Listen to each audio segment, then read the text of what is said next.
Hello friends, எல்லாரும் எப்படி இருக்கீங்க? எல்லாரும் நல்லா இருக்கீங்க நம்புகிறேன். இன்னைக்கு டே விலாக் எப்படி போகுதுன்னு பார்க்கலாம். இன்னைக்கு சின்ன டே விலாக் தான் பண்ணிக்கிறேன். 2-3 நாளாக என்ன சாப்பிட்டேங்கிறதா. எனக்கு ஜாஸ்தி வேலைகள் எதுவும் இல்லை, அதனால தான் உங்களுக்கு வீடியோஸ் கொடுக்க முடியறதில்ல. இன்னொன்று எனக்கு உடம்பும் சரியில்லை. பாப்பாவை கூப்பிட்டு போகிறேன்ல, பயங்கர வெயிலாக இருக்குது. இங்கேருந்து கூட்டிகிட்டு போகிறது கிட்டத்தட்ட 1.5 கிலோமீட்டரா ஸ்கூலு. அது போகும்போதும் தூக்கிட்டு போகணும், வரும்போதும் தூக்கிட்டு வரணுமா. எனக்கு ரொம்ப காலில் பயங்கரமாக வலிக்குது, நடக்க மாட்டேங்கிறா. கொஞ்சம் தூரம் நடக்கிறா, அப்புறம் என்ன தூக்குன்னு சொல்லி தொந்தரவு பண்ணுறா. வேன் பேசிக்கலானாக்கா இப்போதைக்கு வேன் டைமிங் செட் ஆகலை. அந்த ஸ்கூல் டைமிங் 2:30க்கு தான் முடியுது. இப்போ ஃபர்ஸ்ட் ஸ்டாண்டர்ட் 2:30க்கு விடுவாங்க. நர்சரி ப்ரெப் 1:30க்கு விடுவாங்க. நம்ம பாப்பா சின்ன பாப்பா தானே, அவங்க செட்டுக்கு யாருமே இல்லை. அதனால ஒரு பிள்ளைக்கு மட்டும் எப்படி நாங்கள் அந்த டைமுக்கு கூட்டிகிட்டு வந்து விடுறது அப்படின்னு சொல்லி கேட்குறாங்க. நான் சொன்னேன், காலை நேரத்துனா கூட்டிகிட்டு போய் விட்டுருங்க, மதிய நேரத்தில் நான் வேணால் கூப்பிட்டுக்கிறேன் அப்படின்னு சொல்லியிருக்கிறேன். பார்த்துட்டு நான் சொல்கிறேன் அப்படின்னு சொல்லியிருக்கிறாங்க. நிஜமாலுமே எனக்கு ரொம்ப ரொம்ப கஷ்டமாக இருக்குது. அவங்க அப்பாட்ட சொன்னேன், அவங்க அப்பா சரி ஊருக்கு போயிட்டு வண்டி வாங்கி தரேன் அப்படின்னு சொல்லியிருக்கிறாரு. வண்டி வாங்கிக்கோ அப்படின்னு சொல்லிட்டு இருக்கிறாரு. சமாளிக்க முடிய மாட்டேங்குது என்னால். போயிட்டு வெயிலில் வரேனா, அங்கேயே வெயிட் பண்ணியிருந்தா பாப்பாவை கூட்டிகிட்டு வரேன். எனக்கு டயர்டாக தூங்கிடுறேன். காலை நேரமாக எந்திரிச்சு எல்லாத்துக்கும் லஞ்ச் பாக்ஸ் பேக் பண்ணி, டிஃபன் பாக்ஸ் பேக் பண்ணி எல்லாத்தையும் வச்சு அனுப்பிட்டு நானும் வேகமாக அது அவங்களோட டைமுக்கே ஓடி போய் அவளை விட்டுட்டு அங்கேயே வெயிட் பண்ணி கூட்டிகிட்டு முடிய மாட்டேங்குது. பேசாமல் படுத்துடுறேன். அதில் ஒவ்வொரு நாள் இந்த தண்ணிக்கு வேறு ஓடுறேன்னா முடிய மாட்டேங்குது. அப்புறம் பேசாமல் தூங்கிடுறேன். அப்புறம் பாப்பா பெரிய பாப்பா எல்லா வேலையும் செஞ்சுருவான். வீட்டை கூட்டி துடைக்கிறது, பாத்திரங்கள். அதனால் எனக்கு எந்த பிரச்சனையும் இல்லை. ஸ்கூல் போகிற வரைக்கும் கொஞ்சம் கஷ்டமாக இருக்கும். ஸ்கூலுக்கு போயிட்டோம்னாக்கா சரி, போகிற வரைக்கும் எனக்கு கொஞ்சம் வேலைகள்லாம் செஞ்சு வச்சிடுறேன். அவள் போயிட்டான்னா எனக்கு கஷ்டமாக இருக்கும். இல்லைனாக்கா என்னால் செஞ்சுருக்கவே முடியாது. நீ போக என்ன நிலம வரும்னு தெரியலை. ஸ்கூலுக்கு போக ஆரம்பிச்சிட்டாலே எனக்கு கஷ்டம் தான். ஏன்னா கரெக்ட் டைமுக்கு அவங்களுக்கு சாப்பாடு செய்யணும். 2 மணிக்கெல்லாம் பாப்பாங்கலாம் வந்துடுவாங்க. இவளை கூப்பிட்டு நான் டயர்டாயிடுறேன். ஏற்கனவே நடந்து வெயிலுங்க, நடக்க முடியாமல் நடந்து எனக்கு தொடையெல்லாம் ரத்தம் கட்டிக்கிச்சு, அப்படியே நெருக்கட்டிக்கிச்சு. சுடுதண்ணி வச்சு காலெலாம் ஒத்தனை கொடுத்தா அதுக்கப்புறம் தான் கொஞ்சம் நல்லா இருந்தது. நடக்கவே முடியலனால அவ்வளோ குதிங்காலெலாம் அப்படியே பயங்கரமாக வலிக்குது. நெருப்பு வச்சு கொளுத்துன மாதிரி இருக்குது. நடக்கவே முடியல, அவ்வளோ வெயிலுக்கு. அதில் வேறு தலைவலி வந்தது. தினமும் டேப்லெட் போடுறேன். என் உடம்பு என்ன ஆகுன்னு எனக்கே தெரியல. இந்த பிள்ளைங்கனால ஓடிக்கிட்டே இருக்கிற, இவங்களுக்காக ஓடிக்கிட்டே இருக்க. கோணையாகவே இருக்கு. ஓடிக்கிட்டே இருக்கேன். என்னால் சமாளிக்க முடிய மாட்டேங்குது. பசங்களுக்கு எப்படா கொஞ்சம் பெரிய பசங்க ஆவாங்கன்னு இருக்குது. இனி பெரிய பாப்பாக்காக இனி மறுபடியும் அவளை டியூஷன் சென்டர் பார்த்து அவளையும் வச்சு அனுப்பணும். முடியலைங்க. நிஜமாலுமே எனக்கு நிறைய பேர் வீடியோஸ் குடிக்க மாட்டேங்கிறேன்னு சொல்லி கேட்டுக்கிட்டே இருக்கீங்க. என்னால் முடியல சிஸ்டர். நிஜமாலுமே என்னால் சமாளிக்க முடியல. ஒரு டென்ஷனில் இருந்தாக்கா நான் பண்ணிடுவேன். என்னால் சமாளிக்க முடியுமா. என்னால் முடிஞ்ச அளவுக்கு கொஞ்சம் கொஞ்சமாக தான் கொடுக்குறேன். அங்கங்கே அலைகிறேன்னா அலைச்சல் ஜாஸ்தி. எனக்கு அலைச்சல் இருந்தாலே எனக்கு பிடிக்காது. எனக்கு அலையாமல் இருக்கணும், அப்படி இருந்தால் நிம்மதியாக இருப்பேன். இந்த அலையிற தொட்டி என்னால் ஒன்றுமே பண்ண முடியல. வீட்டு வேலையிலையும் செய்யணும், பசங்களுக்கு கரெக்ட் டைம் சாப்பாடு கொடுக்கணும், வெளியும் போகணும். என்னால் எனக்கு வேலை செய்ய முடியல. ஒருத்தினால எல்லாமே என்னால் பண்ண முடியல. அழுகையாக வருது. அவங்க அப்பா பார்த்துட்டு கூட கண்ணு கலங்கிட்டாரு. எவ்வளோ தூரம் கஷ்டப்படுற, ஓடியார, எனக்கு ரொம்ப பார்க்கவே பரிதாபமாக இருக்குது ஒன்று அப்படின்னு சொல்லிட்டு அவர் கூட ஃபீல் பண்ணுறாரு. அந்த மனுஷனே ஃபீல் பண்ணுற அளவுக்கு என்னோட நிலைமை ஆயிடுச்சு. சாப்பாடே இருக்கிறதில்ல, சரியாக சாப்பிடவும் இல்லை. அந்த பொண்ணு கொஞ்சோண்டு ஏதோ போனால் ரொட்டி ஏதோ ஒன்று கொடுப்பா. அந்த பொண்ணு அந்த டைமுக்கு, ஏன்னா காலை நேரத்தில் இவங்களை வச்சு அனுப்பிட்டு ஒரு கிளாஸ் டீ குடிச்சிட்டு ஓடுறேன்னா அவ்வளோதான். திரும்ப 10 மணிக்கு 10:30க்கு விடுவாங்களா. வேகமாக நீ பாப்பாங்களுக்கு சமைச்சு அங்கேருந்து 1/2 மணி நேரம், கரெக்டாக 1/2 மணி நேரம், இங்கேருந்து 1/2 மணி நேரம் கரெக்டாக போகிற. வேகமாக நடந்து 1/2 மணி நேரம். அது ஸ்லோவாக நடந்தனாக்கா இன்னும் டைம் ஜாஸ்தியாக 3/4 மணி நேரம் ஆயிரும். அப்புறம் அங்கேருந்து அவசரமாக சாப்பாடு குழம்பு செய்யறதுக்கு அப்பா போதுன்னு ஆயிடுது எனக்கு. சரி என்ன பண்ணுறது, கொஞ்ச நாளைக்கு பல்ல கடிச்சிட்டா ஒன்று போயிட்டு வண்டி எடுத்துடுறேங்க. இல்லைன்னா சமாளிக்க முடியாது, என்னால் நடக்க முடியாது. கால் வலி தாங்க முடியல. நான் ஏதோ நினச்சேன், கொண்டு போய் விட்டுட்டு போயிட்டு வந்துட்டா ஒரு வாக்கிங்மாக இருக்கும், நமக்கு கொஞ்சம் இதை இழைச்சிருவோம் அப்படின்னு நினச்சிக்கிட்டு இருந்தேன். ஆனால் எனக்கு கால் வலி தாங்க முடியல, பயங்கர வலியாக இருக்குது. என்னால் முடியாது, இதுக்கு மேலே நான் செய்ய முடியாது. அவங்க அப்பாட்ட சொல்லிட்டேன், என்னால் முடியாது, பேரை விட்டு என்னால் தாங்கிக்க முடியல. நடந்து கால் அப்படியே நெருக்கட்டிக்கிச்சு அப்படின்னு சொல்லிட்டு அவங்க அப்பாட்ட சொல்லிட்டு புலம்புனேன். அப்புறம் சரி அவங்க அப்பா சரி ஊருக்கு போயிட்டு நான் வண்டி வாங்கிக்கலாம் அப்படின்னு சொல்லிட்டு இருந்தார். ஊருக்கு போயிட்டு வண்டி வாங்கிக்கிறேன்னா நான் சமாளிக்க முடியாது. சரி டே விலாக் பார்த்துட்டு வந்துடுங்க, அதுக்கப்புறம் பேசலாம். ஓகே முந்தா நேரத்துக்கு தண்ணி வண்டி போயிட்டு லேட் ஆயிடுச்சு. கிட்டத்தட்ட தண்ணி எல்லாம் கேனெல்லாம் தள்ளிட்டு வந்து வைக்கிறதுக்கு என்னால் வந்து என்ன செய்யறதுன்னு யோசிச்சுக்கிட்டு இருந்தேன். சரி மாவு இருந்தது, சட்னி அரைச்சி உங்களுக்கு தோசை ஊற்றி கொடுத்துடலாம் அப்படின்னு சொல்லிட்டு ஃபஸ்ட்டே உங்களுக்கெல்லாம் போட்டு கொடுத்துட்டேன். சுட சுட வந்து தோசை ஊற்றி சட்னி பண்ணி கொடுத்துட்டு எல்லாம் உட்காந்து சாப்பிட்டாங்க. நான் கடைசியாக எடுத்துகிட்டு வந்தேன். எனக்கு அந்த தோசையே காஞ்சே போச்சு. நான் வந்து சாப்பிடலாம் நினச்சா கரெக்டாக அவங்க அப்பா வந்து கால் பண்ணிட்டார். அவங்க அப்பாட்ட பேசிகிட்டு இருந்ததா தோசை எப்படி ஆயிடுச்சு பாருங்கள். வரட்ட மாதிரி ரொம்ப நேரம் வச்சுட்டு இருந்தேன்னா இப்படி ஆயிடுச்சு. கல் மேலேயே வச்சுட்டேன். அப்புறம் எனக்கு ஒரு 3 தோசை எடுத்துக்கிட்டேன். சட்னியோட தண்ணி மாதிரி தான் வச்சுருந்தேன். எனக்கு அவ்வளோ டயர்ட்னஸ்ஸு. குளிச்சுட்டு வந்து அப்படியே சாப்பிட்டு எங்கே கடந்தனே தெரில. எனக்கு காலைல எந்திரிச்சு ஓடணுமே மறுபடியும் ஸ்கூலுக்கு. அதனாலேயே வந்து இருக்கிறத வச்சு சாப்பிட்டு அப்படியே தூங்க வேண்டியதுதான். பாப்பா இதில் வேற வயிற்று வேற என்னை தொந்தரவு பண்ணி என்னோட ஷார்ப்னர் கொடு, என்னோட லப்பர் கொடு, என்னோட பென்சில் கொடு, இதே தான் இவங்களுக்குள்ள சண்டை. வீட்டையே ரெண்டாக்கி வச்சுருவாங்க. நீ போக போக பாருங்கள் எப்படி இருக்குதுன்னு சொல்லிட்டு. வீடு மாதிரியே இருக்காது. நானும் சரியே வீட்டில் இருக்கிறது இல்லையா, போயிட்டு வரதுனால அப்படியே என்னை எப்படியோ கிடக்கட்டும்னு சொல்லிட்டு விட்டுறேன்னா இந்த பிள்ளைங்க எல்லாம் பரப்பி பரப்பி வச்சிடுறாங்க. இந்த பொறி கேட்டாங்கன்னு சொல்லி வாங்கிட்டு வந்து வேற கொடுத்துட்டேன்னா வீடு பூரா பொறிதான், எங்கே பார்த்தாலும் பொறிதான். அப்புறம் இவ பாட்டு உட்காந்து சாப்பிட்டு இருந்தா, இவ சாப்பிட்டு எந்திரிச்சிட்டா. அவங்க 2 பேரும் சாப்பிட்டாங்க. இவ சாப்பிட்றதுக்கு தான் லேட் பண்ணிட்டு இருந்தா. வயிற்று வந்து சாப்பிட்டா. சரி அவளை தூங்க வைக்கணும். அடுத்த நாள் மத்தியானம் வந்து ஸ்கூல்லேருந்து வந்ததுக்கப்புறம் வந்து சமையல் தான் ரெடி பண்ணிகிட்டு இருந்தேன். எண்ணெய் ஊற்றி கடுகு போட்டு வெங்காயம் தக்காளி இந்த பச்சை வரமிளகாலாம் போட்டு வணக்கி விட்டுட்டு இருந்தேன். கீரை வாங்கி செய்யவே இல்லை. கிட்டத்தட்ட அந்த கீரை வாங்கி 1 வாரமாச்சு கிடக்குது. சாம்பார் கொஞ்சம் வச்சுருந்தேன். கொஞ்சம் சாம்பார் சரி இந்த சாம்பாருங்கிற பாருங்க, வெண்டைக்காய் புளிக்குழம்பு வச்சுருந்தேன். கொஞ்சம் உருளைக்கிழங்கு போட்டு ரெடி ஆயிடுச்சு. அவசரத்தில் என்ன பண்ணுறதுன்னு தெரியல, அப்படியே நான் வந்து வச்சுட்டேன். அப்புறம் கீரை வந்து வாங்கி செஞ்சு வாங்கி 1 வாரமாக இப்போ வச்சு செய்யவே இல்லை. அப்படியே காஞ்சிட்டு கிடந்தது. சரி அதை வந்து செஞ்சிடலாம் அப்படின்னு சொல்லிட்டு அதுதான் வந்து எல்லாம் கட் பண்ணி எடுத்து உட்காந்து செஞ்சுட்டு இருந்தேன். ஒரு சிஸ்டர் வந்து சொல்லியிருந்தீங்க, தேங்காய் இல்லைன்னா என்ன சிஸ்டர், நீங்கள் வந்து தேங்காய்க்கு பதிலாக முட்டை உடச்சி ஊற்றி செஞ்சு சாப்பிட்டு பாருங்க அப்படின்னு சொல்லிட்டு எனக்கு அந்த நினப்பு தான் வந்துச்சு. இந்த பீட்ரூட்டுக்கு வந்து போட்டு செஞ்சு சாப்பிட்டோம்ல, அந்த நினப்பில் தான் சரின்னு சொல்லிட்டு ஒரு 3 முட்டை வாங்கிட்டு வந்தேன். அந்த 3 முட்டையை வந்து செஞ்சிடலான்ட்டு பாருங்கள் அடங்குறாளான்னு சொல்லிட்டு டோக்கரிக்குள்ளே வந்து காலை வச்சுட்டு எப்படி பண்ணிட்டு இருக்குன்னு சொல்லிட்டு நான் வெங்காயம் எடுத்துட்டு அங்கே வச்சுட்டேன்.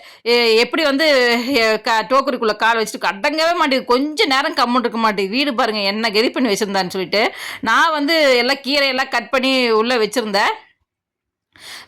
சரின்னு சொல்லிட்டு எல்லாம் எடுத்து கூட்டி எடுத்துடலாம் அப்படின்னு சொல்லிட்டு வீடு பூரா எடுத்துகிட்டு வந்து எப்படி வீசி வச்சுருக்கேன். படிக்கட்டு பூரா வச்சு வீசி வச்சுருக்கிறேன். என் மாவை காலைல தான் சுத்தம் பண்ணாலாம், நானெல்லாம் சுத்தம் பண்ண மாட்டேன், நீயாச்சும் இதாச்சும் அப்படின்னு சொல்லிட்டேன். கூட்டி விட்டுருப்பில்ல இப்படி கிடக்குதே பிள்ளை பாரு பிள்ளைன்னு கொஞ்சம் நேரம் அடங்குதாங்க. என்னங்க பண்ணிட்டு இந்த பிள்ளைய நிஜமாலே நான் வச்சுட்டு சமாளிக்க முடியாது. எங்கள் ஹாஸ்டல் தானே கொண்டு போய் போட்டுருவாங்க. அந்தளவுக்கு என்ன சித்திரவாதம் பண்ணிட்டு இருக்கு இந்த பிள்ளை. அப்புறம் கீரை வந்து வணங்கிருச்சு. அதில் வந்து முட்டை வந்து ஒரு 3 முட்டை வாங்கிட்டு வந்தேன். என்னடா ஒன்றா உடச்சி ஊற்றிட்டு இருக்கிறேன்னு எனக்கு ஒவ்வொரு முட்டை வந்து சில சமயம் ஊளை முட்டையாக வந்துருதுங்க. இந்த வெயிலுக்கு அது தாங்கிறதில்ல. அதனால தான் ஒவ்வொரு முட்டையாக உடச்சி ஊற்றிட்டு இருந்தேன். விலாசாக வணக்கி விட்டுட்டேன். அது நம்ம அந்த சப்ஸ்கிரைபர் சொன்னதை வச்சு தான் இப்போ எல்லாம் வந்து இந்த கீரைக்கெல்லாம் போட்டு பண்ணிட்டு இருந்தேன். இந்த கடைக்குட்டியும் பிரக்யாவும் வந்து சாப்பிட்றதில்ல வந்து கீரையெல்லாம்.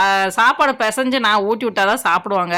அதனால் இந்த முட்டை வந்து இப்போ வாங்கி ட்ரை பண்ணினேன். ஏதாவது காய் மிச்சமாயிடுச்சுன்னா அதில் போட்டு பண்ணுவேன், சாப்பிட்ருவாங்க. அதே டெக்னிக் தான் இப்போ இந்த கீரைக்கு பண்ண ஆரம்பிச்சிட்டேன். கீரை வந்து தண்டு கீரைலாம் அந்த பாலக்கெல்லாம் செஞ்சனாக்கா சாப்பிட்ருவாங்க. இந்த தண்டு கீரை இந்த மாதிரி கீரைங்கெல்லாம் வந்து சாப்பிட்றதில்ல. அதுக்கு தான் இந்த மாதிரி வந்து நான் முட்டையை உடச்சி ஊற்றி அதில் நல்லா மிக்ஸ் பண்ணி நல்லா கிளறி விட்டு கொடுத்துறது, சாப்பாடில் வச்சு நல்லா சாப்பிட்டுக்கிறாங்க.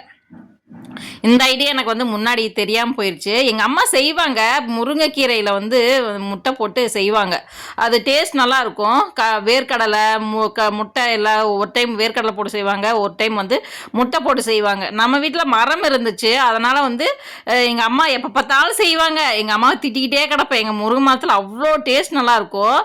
அப்புறம் இவளுக்கு வந்து சாப்பாடு பசிக்குதுன்னா சரின்னு சொல்லிட்டு சாப்பாடு போட்டு கொடுத்துட்டேன். வெண்டைக்காய் புளிக்குழம்போட சாப்பாடு வச்சு போட்டு கொடுத்துட்டேன். முதல்ல கீரையோட பெசன் சாப்பிடு அப்படின்னு சொல்லிட்டு இந்த வாட்டர் பாட்டில் வச்சுக்கிட்டு ஆடிட்டு ஒரு சடையில் பாருங்கள், ஒரு பக்கம் லப்பர் பேண்ட் போட்டு வச்சிருக்கு, இன்னொரு பக்கம் பாருங்கள் லப்பர் பேண்ட் காணும்.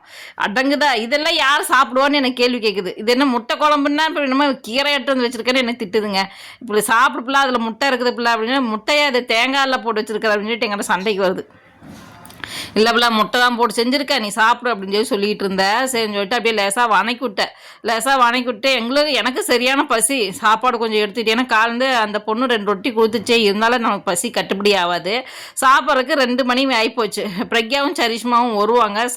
சரி அவங்க வந்ததுக்கப்புறம் சாப்பிட்டுக்கலாம், நம்ம சாப்பாடு எடுத்துக்கலாம் அப்படின்னு சொல்லிட்டு நானும் கொஞ்சம் கீரையோட வெண்டைக்காய் பொரியலோட எடுத்துகிட்டு வந்துட்டேன். மேடம் உட்காந்து சாப்பிட்டுக்கிறாங்க. விளையாட்டுலேயே தான் உட்காந்துருப்பா. சாப்பிடுப்பில்லன்னு பின்னாடியே கிடக்கணும். அப்புறம் ஃபஸ்ட்டு வந்து கீரையோட வச்சு சாப்பிட்டு பார்க்கலாம். கீரை வந்து தண்டு கீரையில் வந்து முட்டை போட்டு இதுதான் ஃபஸ்ட் டைம் செய்கிறேன். சரின்னு சொல்லிட்டு சாப்பிட்டு பார்க்கலாம் டேஸ்ட் எப்படி இருக்குதுன்னு சொல்லிட்டு. உண்மையிலே கீரை வந்து செம டேஸ்ட்டாக இருந்துச்சு. முதல்ல வந்து கீரை வந்து டேஸ்ட்டாக இருக்காது. சரி இன்றைக்கி முட்டை போட்டு செஞ்சனால அதோட டேஸ்ட் நல்லா இருந்துச்சு. தேங்காய் போட்டுருந்தா இன்னும் டேஸ்ட் நல்லா இருந்திருக்கும்.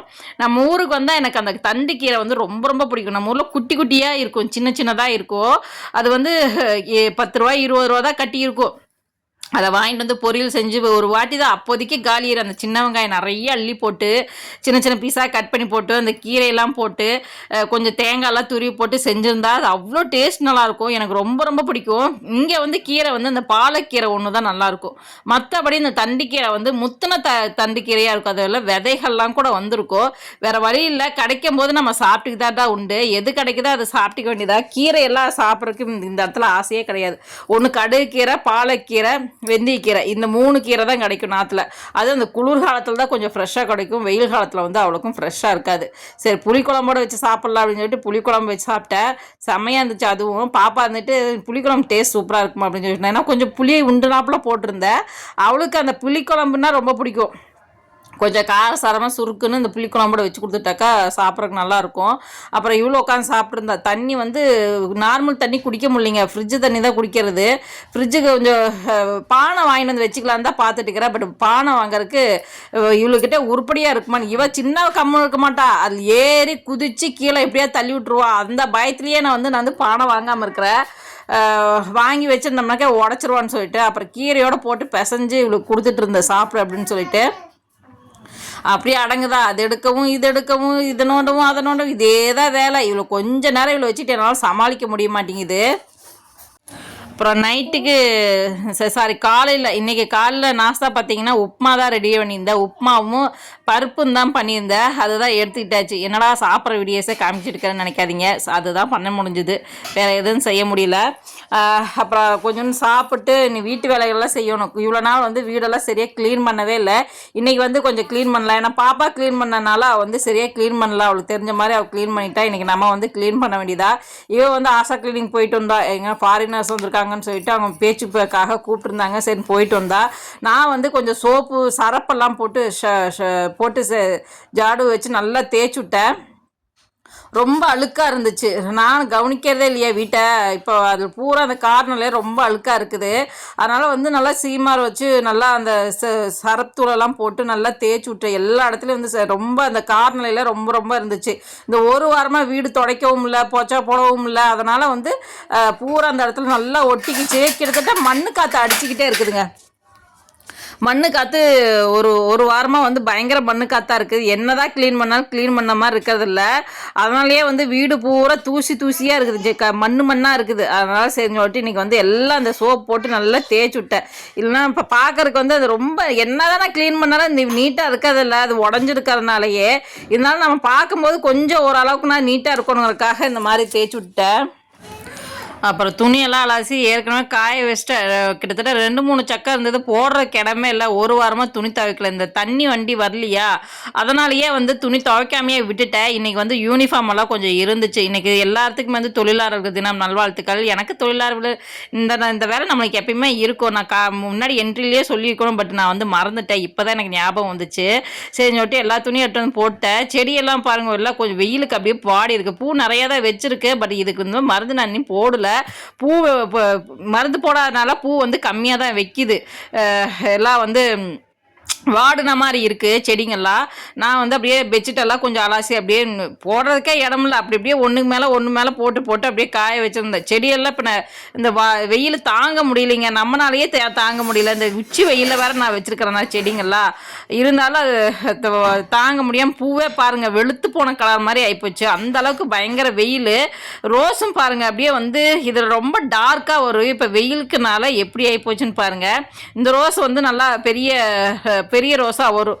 இப்போ வார்டு வந்து சின்ன ரோஸா வந்திருக்கு. சரி போக போக சரியாயிரும், இதுக்கு ஒரு உரம் போட்டோம்னாக்கா சரியாயிரும் அப்படின்னு தோணுச்சு. சரி ஊருக்கு போயிட்டு வந்தால் எல்லாம் உரமெல்லாம் போடணும். இந்த ரோஸ் பாருங்கள், மல்லிகைப்பூ நிறைய வச்சுருந்ததை எடுத்துகிட்டு போய் வச்சுருக்கிறேன். நாளைக்கு வந்து கட் பண்ணி அதை கட்டி பாப்பாவுக்கு வச்சு விடணும். பாப்பா வந்து ஸ்கூல் வந்து சிபிஎஸ்சி கிடையாது, பாப்பாவோட வைச்சோட ஸ்கூல் மட்டும். மற்ற 3 பசங்களுக்கு வந்து சிபிஎஸ்சி இருக்குது. பட் இந்த பாப்பாவுக்கு சிபிஎஸ்சி கிடையாது. பாப்பாவுக்கு வந்து ஐஏசி என்னமோ சொல்லிட்டு இருக்கிறாங்க. 6th-லேருந்து 5th வரைக்கும் ஒரு இது, அப்புறம் 5th-லேருந்து 6th-லேருந்து 10th வரைக்கும் ஒரு மாதிரி, 10th 12th 11th 12th ஒரு எக்ஸாம், அது வேறு. இவங்க சிபிஎஸ்சி எக்ஸாம் கொடுக்க மாட்டா வைச்சு. ஸோ அவளுக்கு வந்து வேறு எக்ஸாம் இருக்குது. இந்த டெல்லியிலே வந்து 2 ஸ்கூல் தான் இருக்குது. ஐஐசி என்னமோ இது சொன்னாங்க, எக்ஸாம்னு சொன்னாங்க. அந்த கோர்ஸ் தான் படிச்சுட்டுக்கிறா. அவளுக்கு வந்து ஹிந்தி, இங்கிலீஷு, மேக்ஸு, அப்புறம் ஃபாரின் லாங்குவேஜ் ஏதோ ஒரு லாங்குவேஜ் இருக்குன்னு சொல்லியிருக்கிறாங்க. என்ன லாங்குவேஜ்னு எனக்கு தெரியல. இப்போ நர்சரிங்கிறதுனால அது வந்து அவங்க சொல்லலை. நான் கேட்டேன், எக்ஸாமே வைக்க மாட்டாங்களாம்மா அவங்க ஸ்கூலில். நான் பேரண்ட்ஸ் மீட்டிங் வந்து கூப்பிட்டு பேசிகிட்டு இருந்தாங்க. அப்போ நான் வந்து கேட்டேன் மேம் கிட்ட, மேம் நீங்கள் வந்து எக்ஸாமே வைக்க மாட்டேங்கிறேன்னு சொல்கிறீங்க, பாப்பாங்க எப்படி படிக்கிறா அப்படின்னு சொல்லிட்டு நான் எப்படி தெரிஞ்சுக்கிறது? எக்ஸாம் வச்சா ஒரு பாப்பா வந்து இப்படி படிக்கிறா, இவ்வளோ மிஸ்டேக் பண்ணுறா, இவ்வளோ வந்து சரி பண்ணணுங்கிறது வந்து நாங்கள் வந்து தெரிஞ்சுக்குவோம். பட் பாப்பாவுக்கு எக்ஸாமே வைக்கலைன்னா நாங்கள் எப்படி கண்டுபிடிக்கிறது அப்படின்னு சொல்லி கேட்டேன். ஸோ நீங்கள் போக போக தெரிஞ்சுக்குவீங்க பாப்பா படிக்கிறாளா இல்லையான்னு சொல்லிட்டு நீங்கள் போக போக தெரிஞ்சுக்குவீங்க, உங்களோட ஸ்கூல் ரூல்ஸ்ன்னு தெரிஞ்சுக்குவீங்க அப்படின்னு சொல்லிட்டாங்க. அதுக்கு மேலே எனக்கு டீட்டெயில்ஸ் எதுவும் தெரியலை. அவங்க சொன்னாங்க, தெளிவாக தான் சொன்னாங்க. பட் எனக்கு உங்களுக்கு வந்து சொல்கிற தெரியலை. நான் வந்து ஷார்ட்ஸில் வந்து அது ஒரு நாளைக்கு எடுத்து வச்சு நான் சொல்கிறேன் உங்களுக்கு. நீங்கள் கேட்டிங்கன்னா கண்டிப்பாக நான் வந்து அதை பற்றி சொல்கிறேன். பிரக்யா ஸ்கூலுக்கும் சரிஷ்மா பெரிய பாப்பா பசங்க படிக்கிற ஸ்கூலுக்கும் கடைசி பாப்பா படிக்கிற ஸ்கூலுக்கு என்ன டிஃப்ரெண்ட் இருக்குன்னு சொல்லிட்டு நான் வேணால் ஷார்ட்ஸில் ஒரு நாளைக்கு உங்களுக்கு நீங்கள் கேட்டிங்கன்னா கண்டிப்பாக சொல்கிறேன். ஸோ என்ன டிஃப்ரெண்ட் இருக்குதுன்னு சொல்லிட்டு நான் சொல்லிடுறேன். போயிட்டு அவள் என்ஜாய் பண்ணி தான் போகிறா. ஸ்கூலுக்கு போயின்னா ஸ்கூல் விட்டு வரவே மாட்டேங்கிறா. நல்லா விளாடணுங்கிறா. மேம்கிட்டே நல்லா விளையாடிட்டு நல்லா சிரிச்சுக்கிட்டு, மேம் அவங்களுக்கு தகுந்த மாதிரி நல்லா பேசுகிறாங்க. அவங்க பேச்சு நல்லா இருந்துச்சு. நாங்கள் பேரண்ட்ஸ் மீட்டிங் அட்டன் பண்ணும்போதே வந்து நல்லா பேசியிருந்தாங்க. ஸோ குரூப்பில் கூட அவங்க வந்து நல்லா பேசுகிறாங்க. எல்லா டீச்சர்ஸ் நல்லா பேசுவாங்க. பட் போக போக தான் தெரியும் என்ன எப்படி ஏதுன்னு சொல்லிட்டு.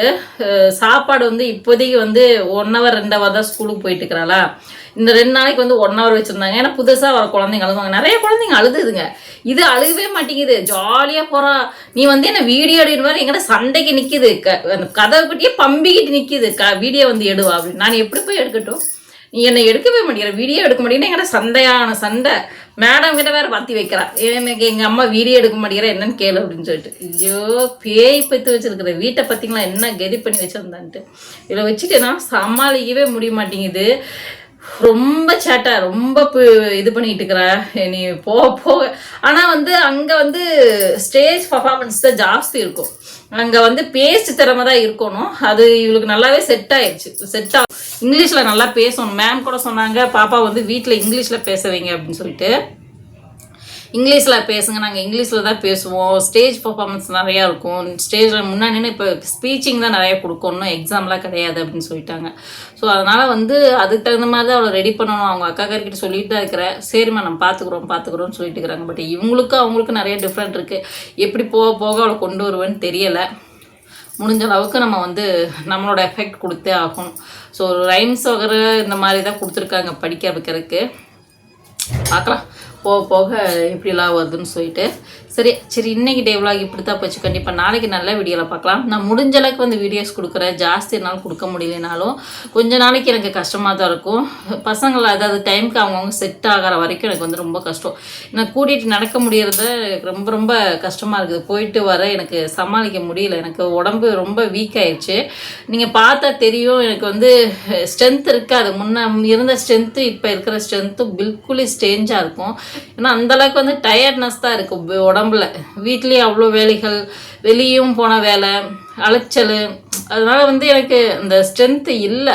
எனக்கு வீடியோஸ் பண்ணவே தோணலை. பட் இருந்தாலும் நம்ம வந்து இது வீடியோஸ் கொடுக்கணுங்கிறதுக்காக பல்ல கடிச்சு ஒவ்வொரு வீடியோஸும் நான் எடுத்து கொடுத்துட்டுருக்கிறேன். எனக்கு வந்து கொஞ்சம் டைம் கொடுங்க, என்னால் சமாளிக்க முடிய மாட்டேங்குது. சரியா? சரி, இன்னைக்கு டே விலாக் இப்படி தான் போச்சு. கண்டிப்பாக நாளைக்கு நல்ல வீடியோவில் பார்க்கலாம்.